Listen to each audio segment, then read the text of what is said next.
जय श्री कृष्णा। कैसे हैं आप लोग? फ्रेंड्स, आज की जो चर्चा होने वाली है बेहद महत्वपूर्ण होने वाली है। 21 जनवरी को आपके दो बड़े परिवर्तन होने जा रहे हैं। जैसा कि हम सभी लोग जानते हैं कि मंगल देव, जिसके बारे में मैं पिछले वीडियो में बता चुकी हूँ, जिन लोगों ने भी वो वीडियो नहीं देखा है वो अपना वहाँ से वीडियो देख सकते हैं। मंगल देव अपना राशि परिवर्तन करेंगे 21 जनवरी को, क्योंकि ये नीच अवस्था में थे और वक्री अवस्था में थे, तो वक्री अवस्था में ही ये अपनी नीचता का त्याग करेंगे और बुध देव की राशि यानी मिथुन राशि से गोचर करेंगे। वहीं बुध देव जो मंगल देव से 7वें बैठे होंगे, वो भी अपनी अवस्था का परिवर्तन करेंगे, यानी कि अपना नक्षत्र परिवर्तन करेंगे।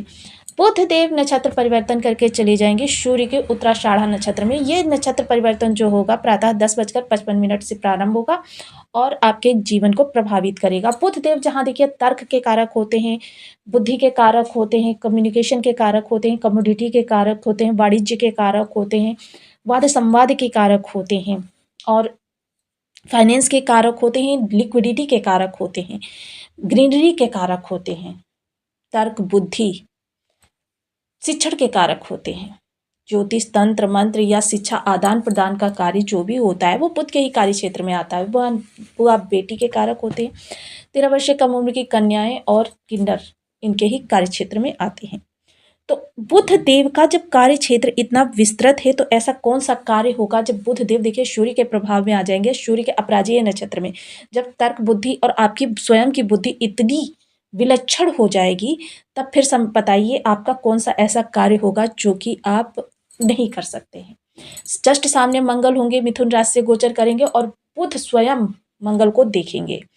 तो बुध जब स्वयं मंगल को देखेंगे, स्वयं की राशि में बैठे हुए ग्रह को देखेंगे, तो यानी एक तरफ से बुध उस ग्रह को बलवान करेंगे और वहीं क्योंकि ये आपके सुख भाव से गोचर होगा और वहीं मंगल देव बैठे होंगे जो कि देखिए भूमि भवन वाहन के कारक होते हैं, बल पौरुष पराक्रम के कारक होते हैं, साहस आत्मशक्ति संचार, ये सारी चीज़ें जो होती हैं मंगल के कार्य क्षेत्र में आती हैं। कर्मठता आपकी इतनी ज़्यादा बढ़ जाएगी, जिसे कहते हैं ना जुझारू व्यक्तित्व के स्वामी होंगे। इस समय आप घर के सुखों को बढ़ाने के लिए इतना ज़्यादा उद्यम करते हुए दिखाई देंगे कि अपनी योजनाओं को, रणनीतियों को किस तरीके से आप क्रियान्वित करने वाले हैं, बहुत ही विलक्षण। क्योंकि ये आपकी शनि की ढैया जो चल रही थी, यानी कि प्रथम चरण जो चल रहा था 7.5 का, उसके समापन के समय, क्योंकि शनि किसी भी भाव में जब जाते हैं तो लेने का कार्य करते हैं, आपसे छीनते चले जाते हैं चहुं ओर से।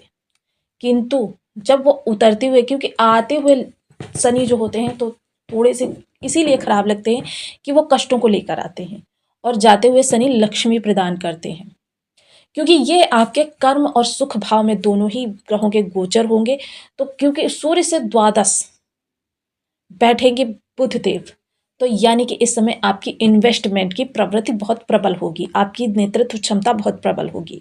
आप इस दौरान शासन प्रशासन से जुड़े हुए कार्यों को सिद्ध करते हुए दिखाई देंगे।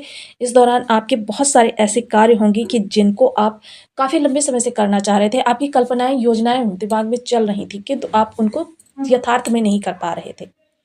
तो कर्मठता, जुझारू व्यक्तित्व और मंगल का पराक्रम, ये सारी चीज़ें, तर्क बुद्धि, तीव्र बुद्धि बहुत ही उत्तम इस दौरान होती हुई दिखाई देगी। देखिए बहुत ही कष्टमय जीवन आपने पिछला काफ़ी लंबा समय बिताया है और यह समय जो होगा ये आपके जीवन से सारी नकारात्मकता को दूर करने में पूर्णतया सक्षम होगा। चीज़ों को आपके अनुकूल करने के लिए इस गोचर काल का निर्माण होने जा रहा है। जैसा कि आप जानते हैं कि आपके दो केंद्र भावों के स्वामी होते हैं बुध देव। 2 केंद्र भावों के स्वामी होकर सप्तम दृष्टि से स्वयं के घर को देखना, ये अपने आप में अद्भुत गोचर होने जा रहा है। ऐसा गोचर जिसकी कि काफ़ी लंबे समय से आप जिस समय की कल्पना कर रहे थे कि ऐसा समय आए तो मैं भी अपने जीवन में प्रगति की सीढ़ियों चुनूं, तो इस समय आप सफलतम व्यक्तियों में से एक हो सकते हैं। अपने कार्य क्षेत्र को बढ़ा सकते हैं, अपने कार्य के दबदबे को बढ़ा सकते हैं, अपने वर्कलोड को कम कर सकते हैं। और इस समय पर देखिए, अगर आप थोड़ी सी अपनी कर्मठता को बढ़ा देंगे तो बैठे बिठाए इनकम के सोर्स भी जनरेट कर सकते हैं, क्योंकि बुध की बुद्धि की पावर और मंगल के बल का पराक्रम दोनों एक दूसरे से जुड़ गए हैं और ये सुख और कर्म भाव में बन रहा है, यानी कर्म से इस समय पर आपके सुख में वृद्धि होने जा रही है। इन्वेस्टमेंट आपका बढ़ता हुआ दिखाई देगा। तो देखिए 12 राशियों से संबंधित इनके सभी को पृथक पृथक प्रभाव देखने में आएंगे। तो आइए जान लेते हैं चार्ट पर सूत्र के साथ सारी चीज़ों को समझते हैं कि आपके लिए यह आगामी गोचर किस प्रकार के प्रभाव लेकर आने वाला है। तो बने रहिए हमारे साथ इस वीडियो में, सूत्र के साथ सारी चीज़ों को चार्ट पर समझेंगे। वीडियो बहुत ज्ञानवर्धक होने वाला, स्टेप बाय स्टेप सारी चीज़ों को हम यहाँ पर जानेंगे। तो देखिए, सबसे पहले तो मंगल के इस गोचर के लिए आपको बहुत बहुत बहुत कांग्रेचुलेशन, क्योंकि मंगल काफ़ी लंबे समय बाद अपनी नीचता को समाप्त करने जा रहे हैं। तो आइए शुरू कर। यदि आपकी लग्न में 12 नंबर बना हुआ है तो ये राशिफल आपके लिए है। यदि कुंडली में कहीं भी चंद्रमा के साथ 12 नंबर बना हुआ है तो ये राशिफल आपके लिए।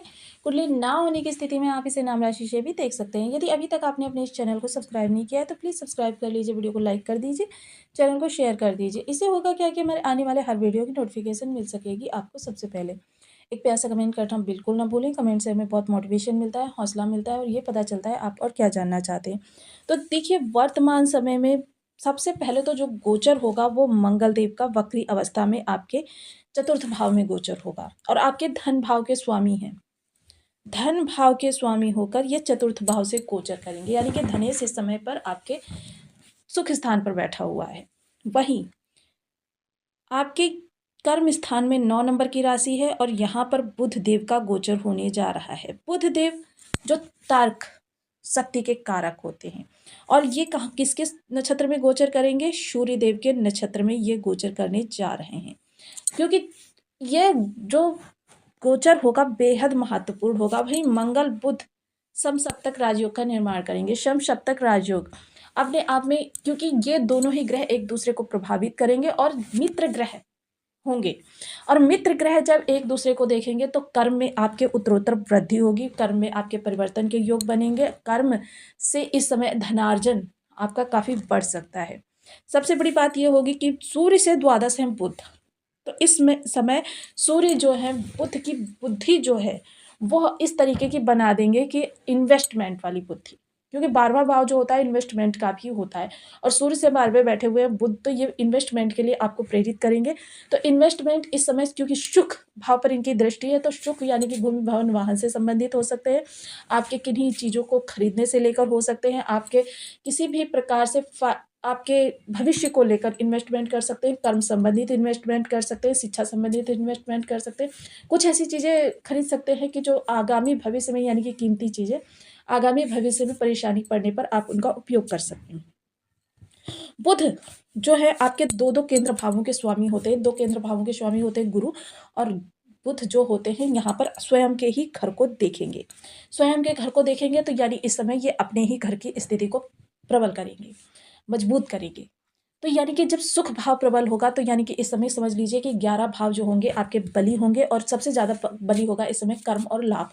कर्म और लाभ दोनों में जो ग्रह बैठे हुए हैं वो आपके इस समय पर लाभ को बहुत ही तेज़ी से बढ़ाने वाले हैं। आपने कहीं पर इन्वेस्टमेंट कर रखा है या फिर आपके कहीं पर धन अटका हुआ है, लाभ के प्रबल योग बनते हुए दिखाई दे रहे हैं। देखिए, हालांकि भूमि भवन वाहन संबंधित जो कार्य होते हैं वो काफ़ी लंबे चलते हैं, किंतु क्या होगा यदि इस समय पर आप उन कार्यों की शुरुआत कर देंगे तो वो अंततः सफल हो ही जाएंगे। व्यवधान कितने भी उत्पन्न हो, क्योंकि व्यवधान आपके इस दौरान उत्पन्न होते रहते हैं शनि की 7.5 के कारण। तो व्यवधान कितने भी उत्पन्न हो, किंतु ये कार्य आपके पूर्णता को प्राप्त होंगे। वहीं जो भी इस समय पर अनिश्चितकालीन आपकी चीज़ें चली हुई थी, जैसे कि आपने काफ़ी सारे ऐसे प्रयास किए हुए थे कि जॉब संबंधित प्रयास किए हुए थे या कहीं पर आपने कार्यों को किया तो वहाँ से आपको कोई रिजल्ट नहीं मिला था। आपने बहुत ही जगह इंटरव्यू दिया था किंतु उनका नहीं हुआ था, आपका हो नहीं पाया था। उन्हीं जगह से इस समय पर आपके लिए इंटरव्यू कॉल आ सकती है, जॉब के लिए अप्लाई हो सकती है। काम में किसी भी प्रकार का परिवर्तन करना चाहते थे, ट्रांसफ़र प्रमोशन चाहते थे या काम ही बदलना चाहते थे, वर्क प्लेसमेंट करना चाहते थे, तो ये समय अनुकूल है आपके। इस दौरान आप इन सभी चीज़ों को कर सकते हैं। एक चीज़ और यहाँ पर आपके लिए बेहद ज़रूरी हो जाती है बुध के लिए। देखिए कि बुध जो है तर्क बुद्धि के कारक हैं। ये समय उन लोगों के लिए बेहद ही उत्तम रहने वाला है जो कि लॉयर हैं या फिर किसी प्रकार से तर्क कंसल्टेंट का कार्य करते हैं, शिक्षण का कार्य करते हैं। शिक्षण के आदान प्रदान दोनों के लिए ये समय उपयुक्त है, या फिर किसी भी प्रकार से फाइनेंशियल कार्यों से जुड़े हुए हैं, बैंकिंग से जुड़े हुए हैं या फिर कम्युनिकेशन वाला कार्य करते हैं। ग्रीनरी वाला कार्य करते हैं या फिर आप किसी भी प्रकार से ब्रिक फील्ड का कार्य करते हैं, भूमि भवन वाहन संबंधित कंस्ट्रक्शन का काम करते हैं, ज़मीन की खरीद फरोख्त करते हैं, ऐसे कार्यों से जुड़े हुए लोगों के लिए अप्रत्याशित लाभ इस समय पर निकल कर आने वाला है। इस समय पर आपके लाभ के बहुत ही अच्छे सोर्स बने हैं, यानी कि कह सकते हैं ये जो ढैया है आपकी उतरती ढैया आपको बहुत अच्छा लाभ देने के लिए गोचर काल निर्मित हो रहा है। देखिए, सबसे पहले तो इस दौरान क्या है, आपका व्यक्तित्व जो होगा बेहद जुझारू होगा। जिस कार्य की आपने मन में ठान ली वह कार्य आप पूर्ण करके रहेंगे और बुद्धि इस समय पर आपके साथ है। बुद्धि विवेक के साथ जब कर्मठता जुड़ जाती है तो दुष्कर से दुष्कर कार्यों को व्यक्ति करने की में सक्षम हो जाता है। तो ये गोचर काल आपके लिए बेहद सौभाग्यशाली होने वाला है। वहीं दाम्पत्य जीवन से जुड़े हुए कोई भी आपके इश्यूज चल रहे थे वो दूर होते हुए दिखाई देंगे। व्यापार, क्योंकि यहाँ के स्वामी जो होते हैं आपके बुधदेव होते हैं, व्यापार इस समय पर व्यापार में भी आपका रूप व्यक्तित्व बहुत ही निखर कर आएगा कि आप अपने व्यापार को बढ़ाने के लिए उसमें परिवर्तन करते हुए दिखाई देंगे और वो परिवर्तन आपके सफल भी होंगे। लाभ इस समय पर आपका बढ़ता हुआ दिखाई देगा। समाज में प्रतिष्ठा आपकी और अच्छी होती हुई दिखाई देगी। इस कह सकते हैं कि इस समय वर्क क्षेत्र पर आपके पैर मजबूती से जम जाएंगे, जिसके कारण कि आपकी प्रतिष्ठा, क्योंकि इस समय क्या होगा, अधिकारी वर्ग भी आपके फेवर में होगा या फिर आप ही अपने किसी उच्च पदाधिकारी के स्थान पर जाना चाहते हैं या आप खुद ही ऐसी पोस्ट पाना चाहते हैं जो अधिकारी की हो, तो उसके लिए भी ये समय अनुकूल है। शासन प्रशासन से जुड़े हुए लोगों के लिए ये समय अनुकूल है। यह समय काल विद्यार्थी वर्ग के लिए भी बेहद महत्वपूर्ण है, क्योंकि इस समय वो भी अपने लक्ष्य को प्राप्त करने के लिए जी जान से मेहनत करते हुए दिखाई देंगे। कुल मिलाकर कहें तो ये गोचर काल आपके स्वर्णिम काल में से एक होने वाला है। अब बहुत से लोगों के बर्थ चार्ट में इन ग्रहों की स्थिति थोड़ी सी विषम होगी, तो ऐसे लोगों के लिए देखिए कुछ उपाय विशेष जरूरी हो जाते हैं कि उनको ये उपाय जरूर करने होते हैं। तो देखिए, सबसे पहले ओम बूम बुद्धाय नमः इस बीज मंत्र का आप 1 माला, 2 माला, 5 माला, 7 माला, 11 माला का जप नियमित अपनी सुविधा अनुसार करना प्रारंभ करें। और मंगल के उपाय में पिछले वीडियो में बता चुकी हूँ, तो वहाँ से आप देख सकते हैं। इसके साथ ही देखिए, बुध के जो अधिष्ठात्र देव होते हैं वो गणेश जी होते हैं और माता जो होती हैं वो दुर्गा होती हैं। इसलिए बुध गणेश जी के गम बीज मंत्र का आप जाप कर सकते हैं और दुर्गा माता के दुम बीज मंत्र का भी जाप कर सकते हैं। गणेश अथर्व स्तोत्र का पाठ कर सकते हैं। इसके अलावा देखिए, हरी मूली 3 या 6 ले लीजिए और मंगलवार की सायं को सोते समय सिरहाने रख लीजिए। बिल्कुल साफ अच्छी मूली होनी चाहिए और प्रातः उठकर इनको धर्म स्थान पर दान कर दीजिए। बहन बुआ बेटी को 13 वर्ष से कम उम्र की कन्याओं को हरे रंग का कोई भी उपहार प्रत्येक बुधवार को आप दे सकते हैं। ऐसा आप 43 बुधवार निरंतर करें। इसके अलावा देखिए, हरी मूंग की दाल को सिरहाने सोते समय आप रख लीजिए भिगोकर और प्रातः उठकर इसे पक्षियों को डाल दीजिए। कबूतरों को कुछ नित्य प्रति खाने के लिए देने से भी आपके बुध स्ट्रांग होते हैं। इसके अलावा देखिए, हरे रंग की चीज़ें जो हैं वो किन्नर को भी उपहार स्वरूप दी जा सकती हैं। उनसे आशीर्वाद बुधवार के दिन आप प्राप्त करते रहें, उनकी ज़रूरत की चीज़ें उनको दें। इसके अलावा बहन बुआ बेटी इनको भी समय समय पर कुछ उपहार प्रदान करते रहें। फिटकरी से अपने घर में प्रत्येक बुधवार को पोछा लगाएं। इससे भी आपके बुध जो हैं, क्योंकि कोई भी ग्रह यदि खराब होता है तो वास्तु पर उसका तुरंत प्रभाव दिखाई दे जाता है। तो इससे घर के वास्तु में जो बुध की नेगेटिव ऑरा होगी वो समाप्त होगी और आपको बुध के अच्छे प्रभाव प्राप्त होने प्रारंभ हो जाएंगे। तो इनमें से 1 या 2 या 3 उपाय करके आप अपने जीवन में इनके लाभ प्राप्त कर सकते हैं। तो वीडियो कैसी लगी मुझे कमेंट बॉक्स में जरूर बताएं। चैनल को लाइक, शेयर एंड सब्सक्राइब करें।